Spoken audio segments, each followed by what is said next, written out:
Developing right now, 3 teenagers formally charged in the murder of a Dearborn woman. Local 4 cameras were rolling as 14-year-old Demario Desmuke and 17-year-old Jamel Filson appeared for their arraignment. A 13-year-old boy was also charged in the case, and he too could be charged as an adult. Let's get to Sean Lay live with the charges and reaction. Sean.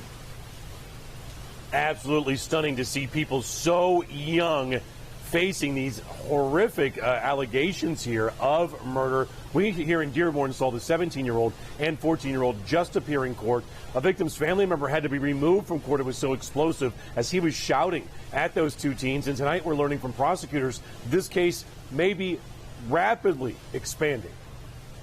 Local 4 cameras are in court late this afternoon in Dearborn. You are looking at 17-year-old Jamel Filson of Highland Park and 14-year-old Demario Desmuke. That's right, he is just 14 years old and both are being tried as adults. A 13-year-old also appeared in juvenile court late today. All 3 are charged with felony murder and with violent armed robberies in Dearborn. First, robbing a 49-year-old woman, with the 13-year-old allegedly serving as the young gunman. Then robbing, shooting, and killing 29-year-old Saja Al-Janabi. And prosecutors say Desmuke, the 14-year-old, is the shooter in that murder that has rocked this community. Al-Janabi's brother escorted from court as he screamed expletives at the 2 teens.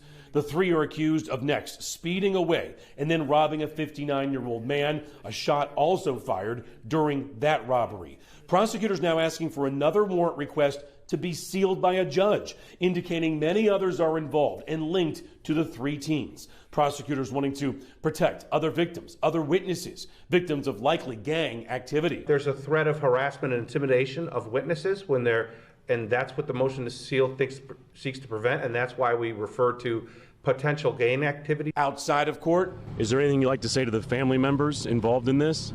Family members of the teen covered their faces and had nothing to say. Also here, the brother of Saja Al-Janabi. And maybe he's not going to forget us. Maybe he's going to come back again and kill us. What the brother is talking about there is that he is stressing that the family here wants stiff sentences if these 3 and others are convicted here. The family is deathly afraid of retaliation from the 3 teens that are involved in this and anyone else that may be connected to them. Quickly, guys, let's talk about the 13-year-old. All 3 are being held tonight, but he is also being held as an adult designate. That means that if he is convicted of the murder and of the gun crimes and of everything else, a judge can sentence him as an adult or as a juvenile, or blend that sentence together. Really breathtaking situation out here, guys. Yeah, it really is, Sean. And I know you talked with Dearborn's mayor, and this really has shaken that community. Yeah, and we told him that it really has shaken the community, and he said that this can happen anywhere, not just here in Dearborn or over the border in Detroit. And he is saying, keep in mind, these guys, the same 3, are being looked at for other crimes that they still haven't been charged with. Yeah. All right, Sean.